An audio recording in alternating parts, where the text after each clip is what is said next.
السلام علیکم، welcome back with اندر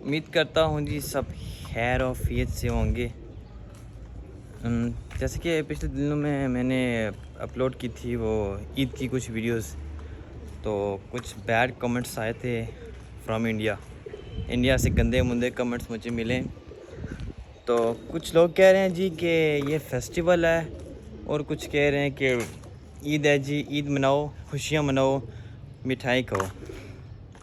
اور کچھ ایسے لوگ ہیں جو مجھے نیچے کمنٹس میں یہ کہہ رہے ہیں کہ قربانی نہ کرو، یہ کرما ہے، جیسا کرو گے ویسا بھرو گے، آپ ایسے نہ کرو۔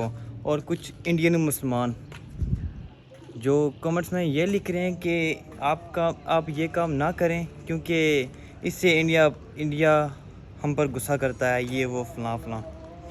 میں آپ سب سے یہ کہنا چاہتا ہوں، ٹھیک ہے ویڈیو میں نے لگائی ہے، ٹھیک ہے وہ ایک الگ ٹاپک ہے، ٹھیک ہے اس پہ بات کریں گے۔ پہلی بات یہ ہے کہ آپ مسلمان ہو کے یہ باتیں کریں کہ ہم ایسا کام نہ کریں، تو یہ کس قسم کے آپ مسلمان ہو کہ آپ ہندو اور کافر لوگوں سے ڈر کے زندگی جی رہے ہیں، ٹھیک ہے، تاکہ وہ آپ کے بھائی بنے رہیں، آپ کے ساتھ رہیں۔ یہ تو مسلمان اور کافر میں فرق ہے، مسلمان کا بھائی اور مسلمان کافر کا بھائی نہیں ہو سکتا۔ پھر آپ کیسے کہہ سکتے ہیں کہ اس سے آپ کو کوئی مسئلہ بنتا ہے، کوئی پریشانی بنتی ہے؟ کیسے ہو سکتا ہے؟ مجھے یہ سوچنے پر شرم آتی ہے کہ ایک مسلمان ایسی باتیں کر سکتا ہے۔ افسوس ہے۔ میں آپ کو بتاتا چلوں کہ یہ جو ہم عید کرتے ہیں، یہ ہم خوشی کا کوئی ایسا اس میں کوئی مقام نہیں ہے کہ ہم اس میں عید والے دن خوشی منائیں، ٹھیک ہے۔ اور دوسری بات، یہ عید قرباں ہے، یہ عید الاضحیٰ ہے، ٹھیک ہے، عید الاضحیٰ، جس میں ہم حضرت اسماعیل علیہ السلام کی قربانی کو یاد کرتے ہیں، ٹھیک ہے، کیونکہ حضرت ابراہیم علیہ السلام کو اللہ نے کہا تھا کہ آپ اپنی کوئی پیاری چیز قربان کریں، ٹھیک ہے۔ تو انہوں نے کیا کیا تھا؟ انہوں نے یہ کیا تھا کہ پتہ نہیں کتنے حساب سے انہوں نے اونٹ قربان کر دیے۔ پھر اللہ نے کہا آپ کوئی ایک اور اچھی خاص چیز قربان کریں۔ انہوں نے کہا اب کیا ہوگا؟ پھر انہوں نے کوئی اور چیز قربان کر دی، بھیڑ بکریاں، اس طرح کرتے چلے گئے۔ پھر جب انتہا ہوگی، ٹھیک ہے، ایک چیز کی لمٹ ختم ہوگی کہ اب پیچھے کیا بچا، تو ان کا دھیان گیا اپنے بیٹے کی طرف۔ حضرت ابراہیم علیہ السلام کی عمر 80 سال تھی، ٹھیک ہے، اس وقت ان کی پہلی وائف سے کوئی اولاد نہیں تھی۔ پھر انہوں نے حضرت ہاجرہ سے شادی کی، ٹھیک ہے۔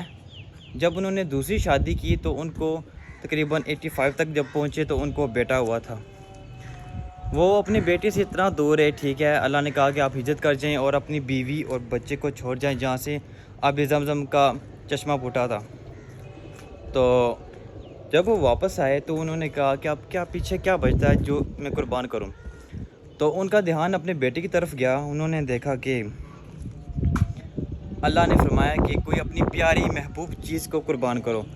پھر ان کا دھیان اپنے بیٹے کی طرف گیا، تو پھر انہوں نے کہا کہ میں اپنے بیٹا قربان کر دوں گا۔ پھر جب باپ بیٹے کی ملاقات ہوئی، ٹھیک ہے، کافی سال بعد، تو بیٹا دیکھو، بیٹے نے بھی یہ کہا کہ ابا اللہ کا حکم ہے، آپ اس پر چلیں، آپ چھری لائیں اور مجھے اللہ کی راہ میں قربان کر دیں۔ تو پھر آپ کیسے کہہ سکتے ہیں کہ ہم خوشیاں مناتے ہیں، ٹھیک ہے۔ تو آپ کو میں مزید بتاتا چلوں کہ جب انہوں نے ذبح کیا، ٹھیک ہے، تو اللہ کی طرف سے وہ وہاں پہ حضرت اسماعیل کی جگہ دمبا آ گیا تھا۔ تو بس وہ اللہ کی آزمائشیں تھیں۔ اور جو اب ہم قربانی کرتے ہیں اس کا مقصد یہ ہوتا ہے کہ اللہ فرماتا ہے کہ آپ اپنی پسندیدہ چیز قربان کریں، ٹھیک ہے۔ اب ہم جانور لاتے ہیں، ٹھیک ہے، وہ ایک قیمتی چیز ہے، جان ہے اس میں، خون ہے اس میں، روح ہے، ٹھیک ہے۔ نہ تو اللہ کو خون جاتا ہے، نہ تو اللہ کو گوشت جاتا ہے، ٹھیک ہے، اللہ کو کچھ بھی نہیں جاتا۔ یہ سارا جو گوشت ہوتا ہے سال بعد ہم جو قربانی کرتے ہیں سب غریبوں کا ہوتا ہے، اور ہم اپنے مسلمان جو فیملی میں ہوتے ہیں اپنے اور ہمسائے، ان کا گوشت ہوتا ہے، ان کا حق ہوتا ہے۔ تو ہم تو سارا الحمدللہ گوشت کھاتے رہتے ہیں، لیکن غریب لوگ گوشت نہیں کھاتے۔ تو اس وجہ سے ہم قربانی کرتے ہیں تاکہ حضرت اسماعیل کی یاد تازہ رہے، تاکہ جو انہوں نے قربانی دی تھی نا، اگر آپ کو اللہ کا حکم آئے کہ اپنے بیٹے کو قربان کرو، آپ نہیں کر سکتے، اسی لیے ان کی جا دمایا، اس کا مطلب یہ ہے کہ ہم اپنی پسندیدہ چیز، ایک اچھی چیز کو لاتے ہیں، اس لیے کہتے ہیں کہ خوبصورت جانور خریدیں، باقی نیتیں تو اللہ جانتا ہے نا، جتنا آپ کر سکتے ہیں آپ لیں، مطلب پیاری چیزیں آپ قربان نہیں کر سکتے، تو اللہ کی راہ میں قربان کرتے ہیں۔ تو یہ تھا بس آج کا ولاگ، جس میں نے کوشش کی ہے کہ آپ کو سمجھا سکوں۔ امید کرتا ہوں انڈیا والے آپ سمجھ جاؤ کہ ٹھیک ہے ہم قربانی کیوں کرتے ہیں۔ اگر دیکھا جائے انڈیا دنیا کا نمبر 1 یا دوسرا ایسا ملک ہے جو پوری دنیا میں اپنی گائے، ٹھیک ہے، اپنے جانور باہر بھیجتا ہے تاکہ ان کے بدلے میں اس کو پیسہ مل سکے۔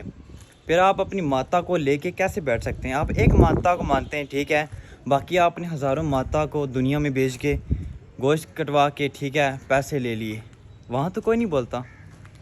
امید کرتا ہوں آپ کو یہ ویڈیو اچھی لگے گی۔ سی یو، اللہ حافظ، لو یو ہو گیا۔ اور ایسے لوگ بھی ہیں جو نیچے کمنٹس میں جو بکواس کرنے والے لوگ ہوتے ہیں ان کو جواب دیتے ہیں، ان کو میں سلیوٹ کروں گا۔ بہت بہت شکریہ، آپ لوگوں کی وجہ سے یہ میں ویڈیو بنا پایا ہوں، ٹھیک ہے۔ اگر برے لوگوں میں اچھے لوگ نہ آتے تو میں کبھی بھی ویڈیو نہ بناتا، ٹھیک ہے۔ اب اتنے زیادہ کمنٹس ہو گئے ہیں کہ میں پڑھ نہیں سکتا۔ پہلے یہ تھا کہ میں رپلائی کر دیتا تھا، لیکن اب ڈیلی کی بنیاد پہ اتنے کمنٹس میں آتے ہیں کہ میں رپلائی نہیں دے سکتا۔ کوشش کرتا ہوں کہ اچھے کمنٹس کیا کریں تاکہ میں رپلائی دے سکوں، مجھے اچھا بھی لگتا ہے، ٹھیک ہے۔ اللہ حافظ، لوگ کو ختم کرتے ہیں۔ سی یو، اللہ حافظ، لو یو ہو گیا۔